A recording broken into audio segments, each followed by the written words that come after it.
Hello students, how are you all. आज की इस वीडियो में हम जूरिस्प्रूडेंस का एक टॉपिक डिस्कस करने वाले हैं, वो है काइंड्स ऑफ राइट्स, यानी कि राइट एंड ड्यूटीज हैं।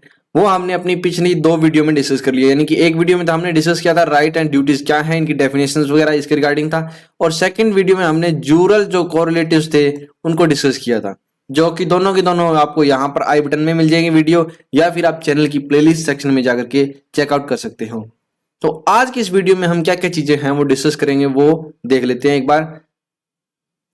लेकिन उससे पहले अगर आप इस चैनल पर पहली बार आए हैं तो इस चैनल को सब्सक्राइब कर लें और बेल आइकन दबाना ना भूलें, ताकि जब भी नई वीडियो अपलोड हो तो उसका नोटिफिकेशन आपको जरूर मिल जाए। तो चलिए देखते हैं इसमें क्या क्या चीजें डिस्कस होगी। इसका इंट्रोडक्शन हमने कर लिया है, ये चीजें हैं जो पिछली वीडियो में हमने डिस्कस कर लिया। आज हम kinds of the right discuss करने वाले हैं। कितने प्रकार के राइट्स हैं हमारे पास? 7 काइंड्स ऑफ राइट दिए गए हैं, यानी कि 7 प्रकार के राइट है वो हम यहाँ पे डिस्कस करने वाले हैं। कौन कौन से हैं जरा एक बार शॉर्ट में देख लें इनको। सबसे पहले होंगे परफेक्ट और इम्परफेक्ट राइट्स, फिर आएंगे नेगेटिव और पॉजिटिव राइट, यानी कि पॉजिटिव राइट क्या है, नेगेटिव राइट कौन से हैं वो होंगे। उसके बाद में आएंगे इन रेम और राइट्स इन पर्सोनम, यानी कि पर्सनल राइट और जो हमारा पूरे इंटायर वर्ल्ड के प्रति क्या राइट बनते हैं वो वाले आएंगे। उसके बाद में proprietary right and personal rights, यानी कि प्रॉपर्टी के रिगार्डिंग और अपने खुद के पर्सनल राइट कौन कौन से हैं, और लीगल और इक्विटेबल राइट कौन से हैं।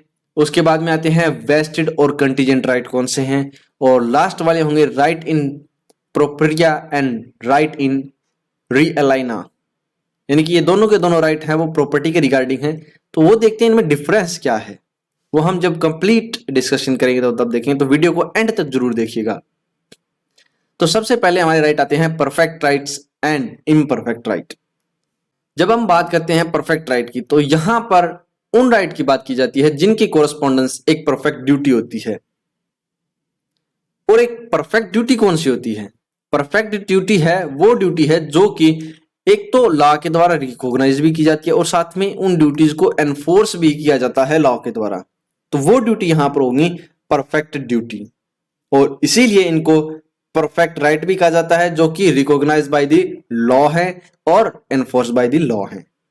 तो यहां पर जो इन्फोर्सेबिलिटी है दैट इज द रूल, और इसको हम test of a perfect right भी कह सकते हैं।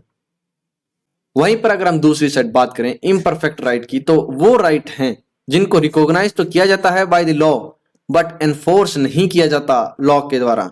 ठीक, तो ऐसे राइट्स को यहाँ पे इम्परफेक्ट राइट कहते हैं। फॉर एग्जाम्पल अगर हम बात करें यहाँ पे, तो जैसे कि टाइम बार डेथ है, जब उसका टाइम लिमिटेशन है वो निकल गया, तो उसके बाद में वो डेट रिकवर करने का राइट तो है, लेकिन लॉ उसको एनफोर्स नहीं करवा सकता। ठीक, फॉर एग्जाम्पल जैसे कुछ और राइट्स की बात करें, जैसे डीपीएसपी है, एग्जाम्पल के तौर पे हम बात करें, तो डीपीएसपीज हैं, ये राइट हैं, रिकॉग्नाइज हैं बाय द लॉ, लेकिन इनको एनफोर्स नहीं किया जा सकता। और इसी तरह से कुछ ऐसे लॉज भी हैं जिनको लिमिटेशन है, जिनकी क्रॉस की जा चुकी है, यानी कि हम उनको एनफोर्स एक पीरियड ऑफ टाइम में ही यहां पर एनफोर्स करवा सकते थे, लेकिन अब वो टाइम पीरियड है वो लैप्स हो चुका है, अब उसके ज्यादा टाइम हो चुका है, तब उसको हम एनफोर्स नहीं करवा सकते। तो ऐसी सिचुएशन में जो ये राइट है वो तो वैलिड हैं, अभी भी हैं, एग्जिस्ट करेंगे, लेकिन इनको एनफोर्स नहीं किया करवाया जा सकता। तो इसीलिए इन राइट को यहाँ पे इम्परफेक्ट राइट कहते हैं। और ये जो इम्परफेक्ट राइट का कंसेप्ट है, ये एक लीगल मैगजीन है, आपने काफी बार सुनी होगी। वो कौन सी है? यूबी जस इबी रेमेडियम, यानी कि where there is a right there is a remedy, उसी की एक्सेप्शन है। यहां पर राइट तो है लेकिन रेमेडी नहीं है। क्यों नहीं है वो आपने समझ लिया है। ठीक, आई होप कि ये जो दोनों राइट का कंसेप्ट है, इनमें डिफरेंस है, वो आपको अच्छे से समझ में आ गया होगा। अब चलते हैं नेक्स्ट राइट की तरफ से। नेक्स्ट आते हैं पॉजिटिव राइट और नेगेटिव राइट। अब ये क्या कंसेप्ट है, चलिए देखते हैं क्या कंसेप्ट है। अब जब बात आती है पॉजिटिव राइट की और नेगेटिव राइट की, तो इन दोनों में इन राइट का नेचर क्या है या इन राइट का कंटेंट क्या है, उसी के बेस पे हम इनको पॉजिटिव और नेगेटिव में डिवाइड करते हैं। अब पॉजिटिव राइट कौन से हैं? वो राइट हैं जो कि एक होल्डर को, यानी कि जो राइट का ओनर है, जिसके पास में राइट है, वो उसको अनेबल करता है, यानी कि उसको इस योग्य बनाता है, उसके पास एक तरह से पावर देता है कि वो कंपेल कर सकता है किसको, जिसके प्रति उसका राइट है। ठीक, उसको वो ड्यूटी अबाइड करने के लिए, यानी कि वो टर्म अबाइड करने के लिए, मानने के लिए जिसके लिए वो एग्री हुआ है, यानी कि उसको कुछ चीजें करने के लिए कंपेल कर सकता है, उसको बाउंड कर सकता है, तो that are the positive right. For example अगर हम बात करें यहां पे, तो राइट है किसी क्रेडिटर का to receive the money from the debtor, यानी कि किसी ने मान लीजिए रुपए उधार दिए हैं, तो जिसको उधार दिए हैं उससे मनी है वो वापस लेना, that is the positive right, यानी कि वो उसको कंपेल कर सकता है, जो उसने किसी एग्रीमेंट के थ्रू या किसी भी तरीके से उसको बाउंड कर रखा है कि मैं मनी उसको वापस पे करूंगा। ठीक, अब बात आती है नेगेटिव वाले कंसेप्ट की। तो नेगेटिव राइट कौन से होते हैं? नेगेटिव राइट वो हैं जिनके साथ में एक नेगेटिव ड्यूटी लगी होती है, यानी कि इसमें है जो किसी व्यक्ति को जिसके प्रति उसका राइट बन रहा है उसको फोर बियर करना, कुछ चीजें या कुछ एक्ट हैं उनको करने से, यानी कि उसको रोकना, उसको ये पार्टिकुलर चीज नहीं करनी है, उस सिचुएशन में यहाँ पे इसको नेगेटिव राइट कहते हैं, जो कि कोरस्पॉन्डेंस है टू ए नेगेटिव ड्यूटी। ऐसा क्यों है? क्योंकि जब वो व्यक्ति जिसके प्रति उसका राइट है, अगर वो व्यक्ति वो एक्ट है अगर वो करेगा, तो जो ओनर है यानी कि जो होल्डर है इसका, इसके साथ में हो जाएगा प्रिजुडाइज, यानी कि उसको होगा हार्म। तो वो हार्म है उसको रोकने के लिए है जो ये राइट इसको दिया गया है, जो कि उस व्यक्ति को कंपेल करेगा not to do that thing, यानी कि वो चीजें उसको नहीं करनी है। फॉर एग्जाम्पल अगर हम इसका एक एग्जाम्पल देखें तो क्या है कि ड्यूटी नॉट टू डिफेम। मेरा राइट क्या है? मेरा राइट है राइट टू रेपुटेशन, और जो जिसके प्रति मेरा ड्यूटी है, यानी कि बाकी की जो भी अदर हैं उनकी ड्यूटी क्या है? मेरे को डिफेम न करना, that is the negative duty. और ये इस राइट के साथ में कोरस्पॉन्डेंस है, तो यहाँ पे ये हो गया नेगेटिव राइट। आई होप कि ये पॉजिटिव और नेगेटिव राइट का कंसेप्ट आपको क्लियर हो गया होगा। अब आता है right in rem and right in personam. जो ये क्लासिफिकेशन है राइट की, वो इंग्लिश लॉ में कहां से ड्राइव की गई है? वो रोमन लीगल सिस्टम में उससे ड्राइव की गई है। रोमन जो लॉ है उसमें है जो राइट इन रेम और जो पर्सोनम है, इसके अंदर एक क्लियर डिफरेंस वो किया गया है। तो उसी के अकॉर्डिंग हम यहाँ पे देखते हैं कि जो राइट इन रेम है वो क्या है। राइट इन रेम होता है अवेलेबल है अगेंस्ट द होल वर्ड, यानी कि पूरे इंटायर वर्ड के प्रति। जैसे कि फॉर एग्जांपल अगर हम बात करें, राइट टू लैंड है, right of to a house है, किसी अपने घर का राइट है, मेरी जो जमीन है उसके प्रति मेरा राइट है वो अवेलेबल है मेरे पूरे वर्ड के खिलाफ, यानी कि कोई भी वहां पर इंटरफेयर नहीं कर सकता, nobody can interfere there, that is the right in rem. I hope कि आपको ये समझ में आ गया होगा। अब बात करते हैं राइट इन पर्सोनम। राइट इन पर्सोनम होता है वो राइट जो कि किसी डेफिनेट या किसी स्पेसिफिक पर्सन के प्रति ही अवेलेबल होता है। जैसे कि हमने जो पीछे पॉजिटिव वाले में एक एग्जांपल लिया था कि क्रेडिटर का डेबिटर के प्रति जो राइट था पॉजिटिव था, वही यहाँ पे पर्सोनम में भी आ सकता है, क्योंकि उसका पर्सनल है, स्पेसिफिक पर्सन है, डेट का है, उस जिसने उससे डेट लिया है, यानी कि डेटर है, केवल उसके प्रति ही वो राइट है, उसके अगेंस्ट ही उसको अवेलेबल है वो right, that is the specific person, specified person, इसीलिए इसको राइट इन पर्सोनम बोला है। आई होप कि आपको ये वाला भी समझ में आ गया होगा।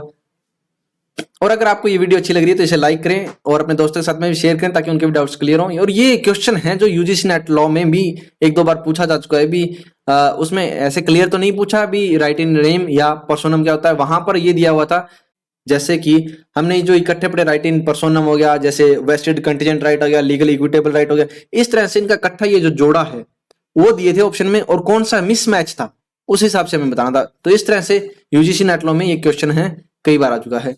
तो अब नेक्स्ट राइट आते हैं proprietary rights and personal right. अब बात करेंगे प्रोप्राइटरी राइट्स क्या होते हैं। तो प्रोप्राइटरी राइट्स हैं जो कि किसी की प्रॉपर्टी से रिलेटेड है, जिसमें क्या क्या चीजें आ सकती हैं, कुछ थिंग्स आ गई हैं, कुछ चीजें आ गई हैं, एसेट्स आ गई हैं, जो कि उसके पोजेशन या ओनरशिप से उस व्यक्ति की रिलेट करती है, वो क्या है यहाँ पर प्रोप्राइटरी राइट्स हैं।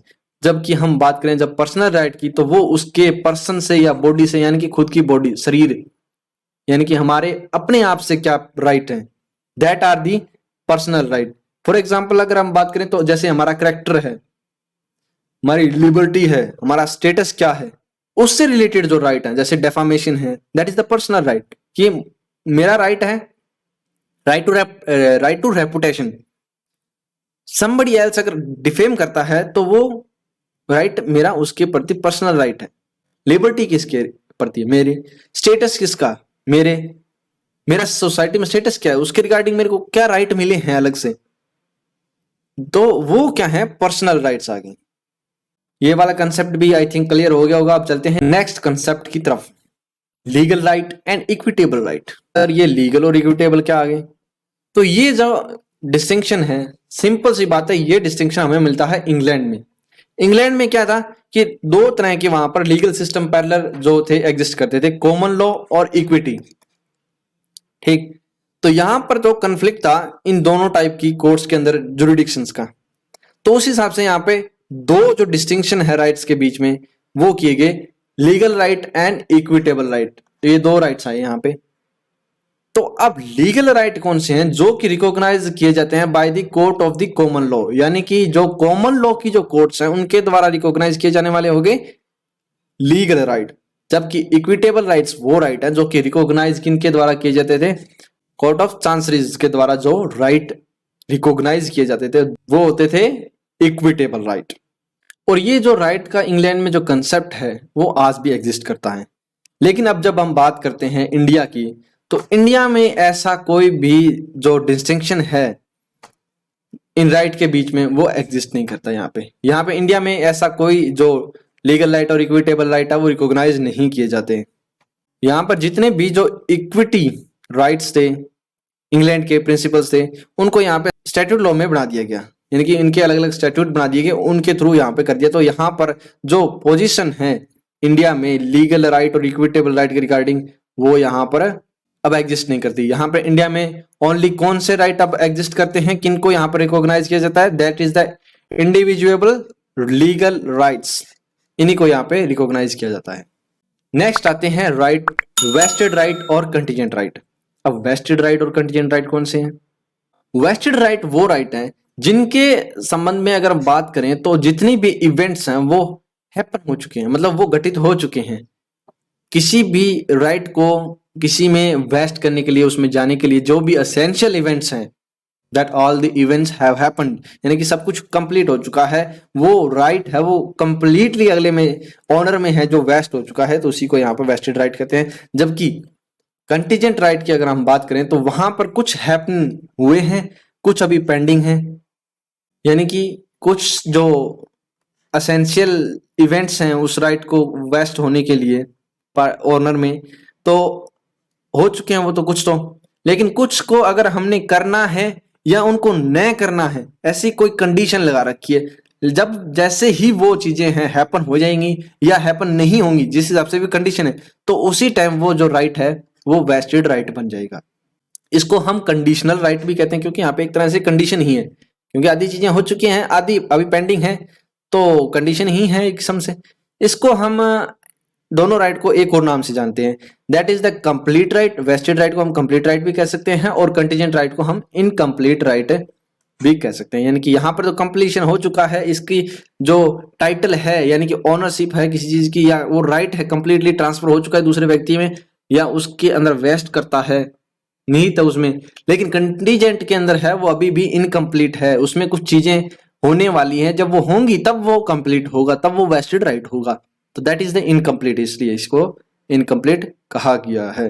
अब आते हैं इसके बाद में लास्ट वाला कंसेप्ट, यानी कि लास्ट वाले right, right in propria and right in aliena. ये दोनों के दोनों राइट हैं वो किससे रिलेटेड हैं? प्रॉपर्टी से रिलेटेड हैं। अब राइट इन रीप्रोप्रिया है वो किसकी प्रॉपर्टी से रिलेटेड है? अपनी खुद की प्रॉपर्टी से, यानी कि जो राइट हमारी खुद की प्रॉपर्टी से है वो इन प्रोप्रिया है।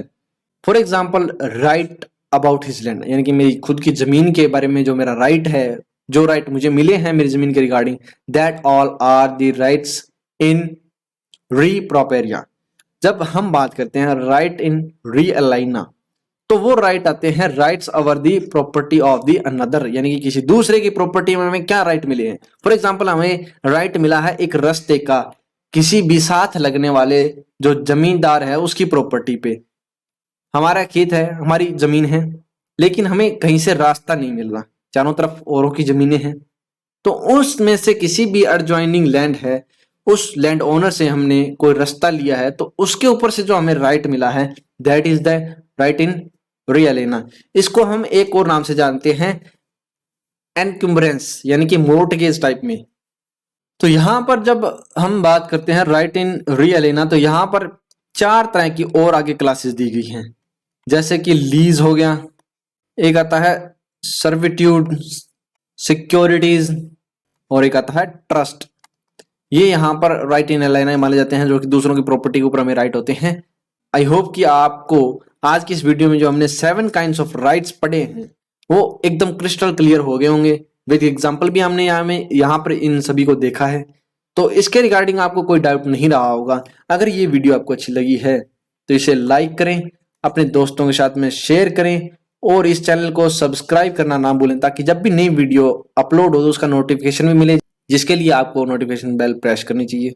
और कोई सुझाव है तो वो आप नीचे कमेंट सेक्शन में भी दे सकते हो। And thanks for watching, keep learning, keep growing.